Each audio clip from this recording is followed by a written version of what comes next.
सभा आणि दिवसभर तिथे आमचा शिवसेनेचा आणि बाळासाहेब ठाकरे यांच्या चाहत्यांचा राबता असेल, म्हणजे तिथे त्यांना अडवलं जाईल बाळासाहेबांच्या भक्तांना, शिवसैनिकांना. आणि तसं झालं तर तिकडे खरं म्हणजे खरोखर संघर्ष व्हायची शक्यता मला वाटते. म्हणून प्रशासनानं वेळीच त्याच्यावरती पावलं उचलणं गरजेचं आहे. ते काय त्यांना त्यांच्या म्हणण्याशी आमचा काय संबंध आहे? नाही कशा करता?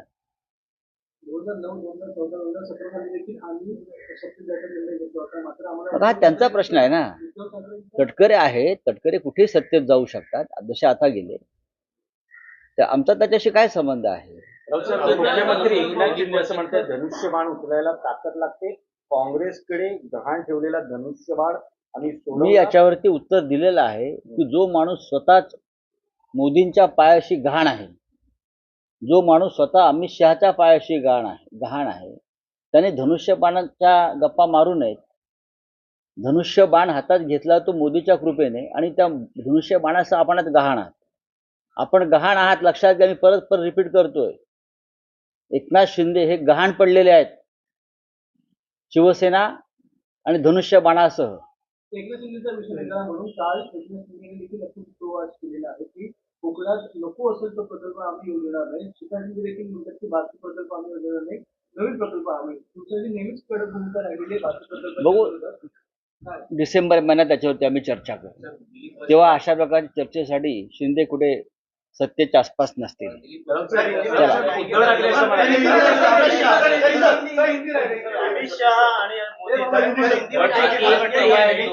बोले.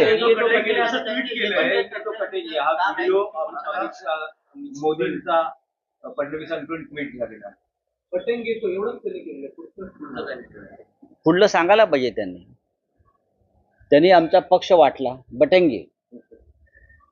राष्ट्रवादी काँग्रेस बटेंगे बाटला, पण हीच वेळ भविष्यात सत्ता त्यांची गेल्यावर ते सुद्धा बटेंगे, झुकेंगे और नष्ट होंगे. हे त्यांचं प्राक्तन आहे, भविष्य आहे या पक्षाचं. योगींच्या संदर्भात बटेंगे तो कटेंगे असे पोस्टर्स मुंबईत लावले जातात. हे मला आश्चर्य वाटतं. योगी आदित्यनाथला 4 भाऊ आहेत आणि गेले 40 वर्ष 4 भाऊ एकत्र आले नाहीत. योगी आदित्यनाथला 4 भाऊ आहेत आणि गेले 40 वर्ष हे 4 भाऊ एकत्र येऊ शकले नाहीत. अनेक वर्ष योगी आपल्या आईला भेटू शकले नाहीत, तिथे बटेंगे. आपल्या वडिलांच्या अंत्ययात्रेला गेले नाहीत, तिथे बटेंगे. आणि हे स्वतःला हिंदुत्ववादी, आम्हाला बटेंगे कटेंगे छटेंगे हे आम्हाला शिकवतात. ज्याने आयुष्यभर, ज्या भाजपनं या देशामध्ये बटेंगेचं राजकारण केलं, त्यांना आता सत्तेसाठी, निवडणुकासाठी ही घोषणा द्यावी लागते. आम्ही राष्ट्र समाज एकत्र ठेवण्यासाठी संघर्ष करतोय आणि ते बटेंगे आणि कटेंगेची भाषा करतात, दुर्दैवाने. नरेंद्र मोदी महाराष्ट्रात प्रचाराला येत आहेत. 8 नोव्हेंबरला त्यांचा रोड शो आणि सभांचा धडाका सुरू. अमित शहा, नरेंद्र मोदी हे बहुतेक पुढला काही काळ मुंबईतच मुक्कामाला राहणार आहे. ते राजभवनात राहतायत की अन्य कुठे राहतायत ते पाहावं लागेल. पण ते त्यांचं सगळं दिल्लीतला बाडबिस्तारा घेऊन किंवा गुजरातला बाडबिस्तारा घेऊन त्यांची व्यवस्था गौतम अडाणींनी केली राहायची असं मला कळलंय मुंबईमध्ये. आणि या काळामध्ये मुंबईत राहून ते त्यांचा बटेंगे कटेंगेचा कार्यक्रम पुढे नेतील. कोणी मुंबई आणि महाराष्ट्रांना बटणार ना कटणार. मराठी माणूस एकसंघ राहील, एकत्र राहील आणि तुम्हाला पळवून लावेल.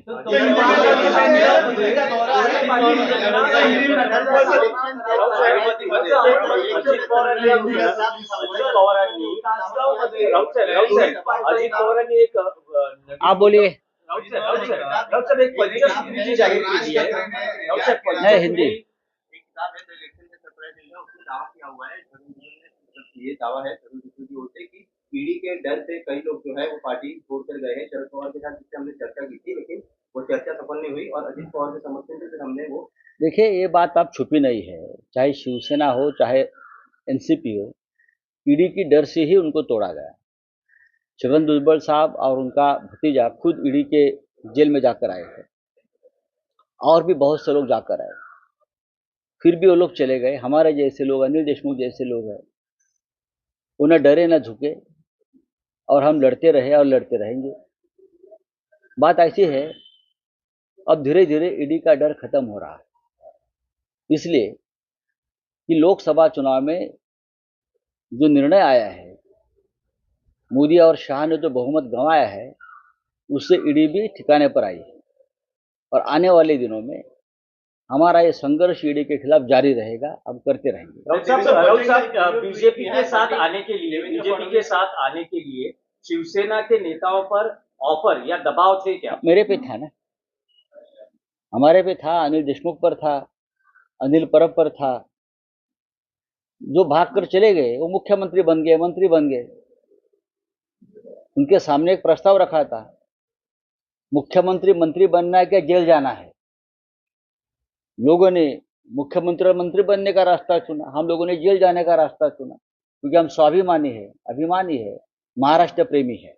राउत साहब, अनिल देशमुख जी ने किस तरह से उनके पास कौन व्यक्ति ऑफर लेके आया था, ये सब उन्होंने उजागर किया। हमने भी, लेकिन आपके पास कोई ऐसा व्यक्ति आया था? हमने भी 3 साल पहले राज्यसभा चेयरमैन उस वक्त के वेंकैया नायडू जी को एक पत्र लिखा था और उसमें कहा था कि किस तरह से मुझे दबाव में लाकर बीजेपी में प्रवेश करने के लिए मेरे पे दबाव बनाकर मुझे धमकाया जा रहा है। मैं पूरे नाम के सहित दिया था।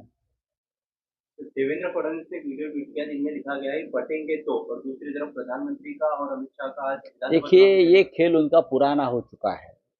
ये खेल महाराष्ट्र में नहीं चलेगा, ये खेल लोकसभा चुनाव में भी नहीं चला। इस राज्य में ना कोई बटेगा ना कटेगा। बटेंगे तो आप लोग।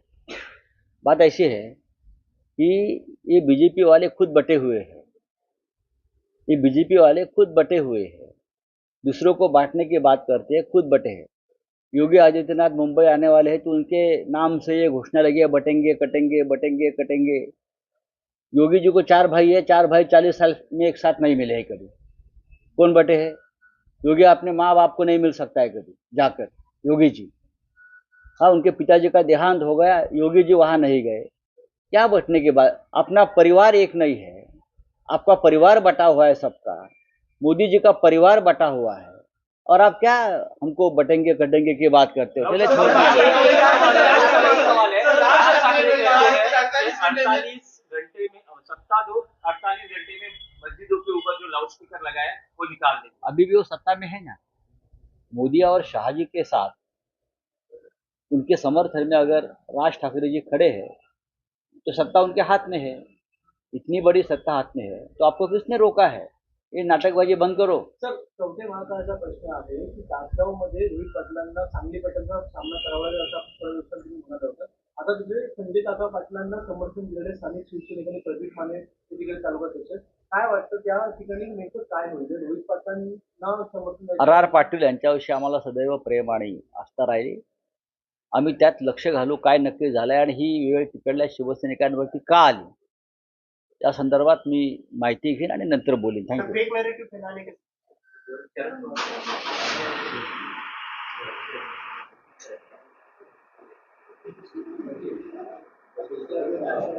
पुस्तकामध्ये तयारी करावी भाजप बरोबर, पण आता ते नाकारतात. हा, पण आता भुजबळांनी स्पष्टीकरण केलं की मी असा कुठेही दावा केलेला नाही. काय वाटतं? बघा, भुजबळ काय म्हणतायत किंवा प्रफुल्ल पटेल काय म्हणतायत, प्रताप सरनाईक काय म्हणतायत, भावना गवळी काय म्हणतायत, त्याला आता काय अर्थ नाही. हे सगळे एकनाथ शिंदेसह सगळे, अजित पवारांपासून सगळे हे पक्ष सोडून गेले ते ईडी पासून बचाव करण्यासाठी, स्वतःचं कातडी वाचवण्यासाठी, स्वतःच्या प्रॉपर्टीज वाचवण्यासाठी. तसं नसतं तर भाजपमध्ये जातात. प्रफुल्ल पटेल यांची इस्टेट मोकळी झाली नसती. भाजपमध्ये जातात इतर अनेकांच्या प्रॉपर्टीज मोकळ्या झाल्या नसत्या. आणि सध्या तरी ईडी आणि सीबीआयच्या फायली बंद करून कपाटात ठेवल्या नसतात.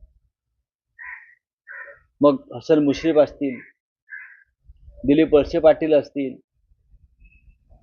शिवसेनेतून फुटून गेलेले आमचे लोक असतील, या सगळ्यांचं पलायन हे ईडीला घाबरून झालेलं आहे. आता त्यांना भीती यासाठी वाटत नाही की महाराष्ट्र सरकार बदलत आहे आणि जे काही साध्य करून घ्यायचं होतं ते मागच्या 2 वर्षात त्यांनी करून घेतलेलं आहे. हे जे बाजूला मुलुंडचे नागडे पोपटलाल आहे ते सगळ्यांना तुरुंगात टाकायला निघालेच होते ना. आता त्यांचा आवाज बंद झाला. का बंद झाला? त्यांच्या घशात काय गेलाय? जर त्यांचा आवाज बंद झालेला, त्यांच्या घशाला बूच बसला, याचा अर्थ ईडीची कारवाई थांबली किंवा थांबवण्यात आली.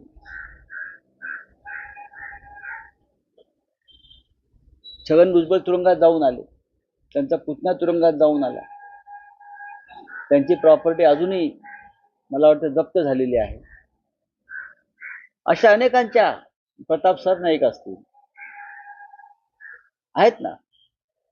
प्रत्येकाला एक मोकळा श्वास घ्यायचा होता म्हणून त्यांनी आपापल्या पक्षाच्या पाठीत, नेत्यांच्या पाठीत खंजीर खुपसला. आता तुम्ही लपवाछपवी कशा करताय? मी नाही त्यातली कडी लावा आतली, काय गरज नाही. झालंय, मान्य केलंय, पळून गेलात, संपला विषय.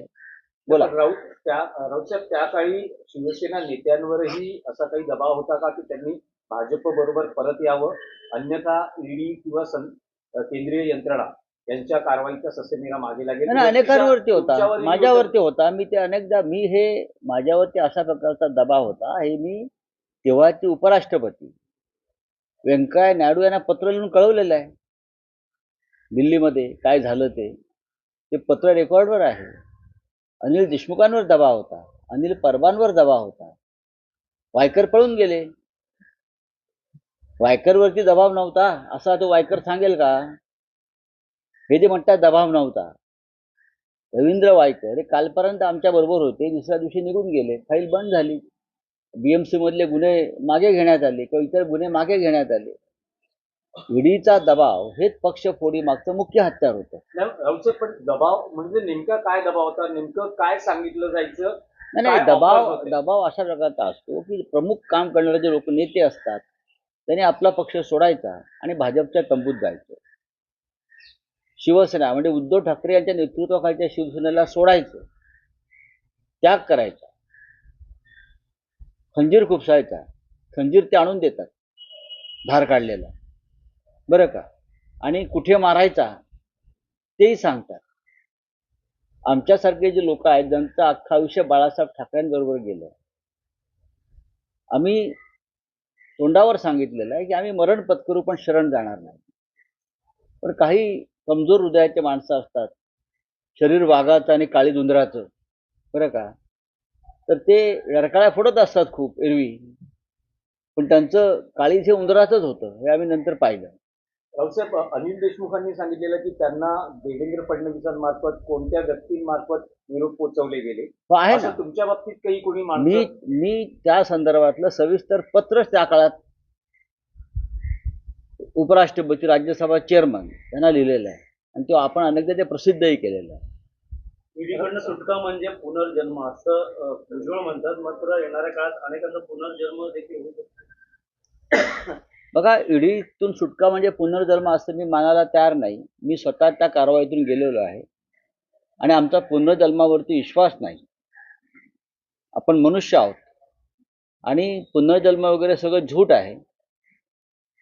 मुळात आम्ही मेलोच नव्हतो, आमचं जमीर जिवंत होता. आम्ही वाकलो नाही, झुकलो नाही, आम्ही ताटपणे उभे राहून लढत राहिलो आणि म्हणून आज आम्ही स्वाभिमानाने जिवंत आहोत. राऊसाहेब, आणखी एक विषय होता. मनसे अध्यक्ष राज ठाकरे त्यांच्या भाषणातून असं म्हणत आहे की सत्ता द्या, 48 तासात मशिदींवरील भोंगे उतरवू. हा भोंगा आम्ही गेले 20-25 वर्ष ऐकतो आहोत. त्यासाठी सत्तेची गरज नाही, अजिबात सत्तेची गरज नाही. तुम्ही प्रत्यक्षपणे मोदी शहांबरोबर आहात म्हणजे सत्तेबरोबरच आहात. तुम्ही फडणवीसांबरोबर आहात म्हणजे सत्तेबरोबरच आहात. तुमच्या हातात सत्ता येईल नाही हा पुढला प्रश्न. पण एखादा पक्षाचा कार्यक्रम असतो त्यासाठी सत्तेची गरज नसते. शिवसेनेनं गेले 50-55 वर्ष कोणत्याही सत्तेशिवाय अनेकदा आपले अनेक कार्यक्रम राबवलेले आहेत. आदित्य ठाकरेंच्या बाले किल्ल्यात राज ठाकरेंनी काही शब्द काढले नाही, भाष्य केलं नाही. ठाकरे फुटण्यासंदर्भात काही विचार पण मला माहित नाही त्याच्याविषयी मी काय मुद्दा देखील त्यांनी यावेळी उपस्थित केलेला. मुंबईत जर सत्ता आली तर मुंबई पोलिसांचा साफ म्हणजे कशी करणार साफ? कशी काय साफ करणार? बोलायला सोपं असतं. महाराष्ट्राची राजधानी आहे, सगळ्यात आधी मोदी शहाना साफ करा, तेच परप्रांतीय आहे. सगळ्यात आधी मोदी शहा अडाणी यांना साफ करा. या परप्रांत्याने मुंबई नासवली आहे आणि मुंबई आमच्या हातातून काढून घेण्याचं षडयंत्र त्याने रचलेलं आहे. पण दुर्दैवानं राज ठाकरे मोदी शहा अडाणींना मदत करतात. राऊत साहेब, 17 नोव्हेंबर शिवाजी पार्क मिळावं यासाठी शिवसेना आग्रही आहे. काल उद्धव ठाकरेंनी म्हटलं की आचारसंहितेच्या याच्यात अडकवू नका, कारण 17 नोव्हेंबर बाळासाहेबांचा स्मृतिदिनी आहे आणि मैदानी सभेसाठी हवं आहे. मनसेही 17 तारखेसाठी आग्रही आहे. कायदा सुव्यवस्थेची परिस्थिती निर्माण करायला भाग अजिबात- पाडू नका असा इशाराही, संघर्ष होऊ शकतो असा इशाराही त्यांनी. ज्या अर्थी शिवसेना पक्षप्रमुख उद्धव ठाकरे यांनी ही भूमिका मांडलेली आहे त्या अर्थी ती गांभीर्यानं घेणं प्रशासनानं गरजेचं आहे. 17 नोव्हेंबर हा हिंदू हृदय सम्राट शिवसेना प्रमुख बाळासाहेब ठाकरे यांचा स्मृतिदिन. महाराष्ट्राच्या कानाकोपऱ्यातून तिकडे लोक येतील. त्याच्यामुळे त्या दिवशी तिथे सभेलाही परवानगी माननीय उद्धव ठाकरे साहेबांच्याच मिळायला पाहिजे होती. पण एक दिवस आधी अर्ज दुसऱ्या पक्षानं दिला म्हणून त्यांना ती जागा मिळते. संध्याकाळी त्यांची सभा आणि दिवसभर तिथे आमचा शिवसेनेचा आणि बाळासाहेब ठाकरे यांच्या चाहत्यांचा राबता असेल. म्हणजे तिथे त्यांना अडवलं जाईल बाळासाहेबांच्या भक्तांना, शिवसैनिकांना. आणि तसं झालं तर तिकडे खरं म्हणजे खरोखर संघर्ष व्हायची शक्यता मला वाटते. म्हणून प्रशासनानं वेळीच त्याच्यावरती पावलं उचलणं गरजेचं आहे. सुनील तटकरे असं म्हणतायत ते काय त्यांना त्यांच्या म्हणण्याशी आमचा काय संबंध आहे? नाही कशा करता 2009, 2014, 2017 मध्ये देखील आम्ही शक्ती द्यायचा निर्णय घेतला होता. मात्र मग आम्हाला हा त्यांचा प्रश्न आहे ना. उद्धव ठाकरे तटकरे आहेत, तटकरे कुठेही सत्तेत जाऊ शकतात, जसे आता गेले. तर आमचा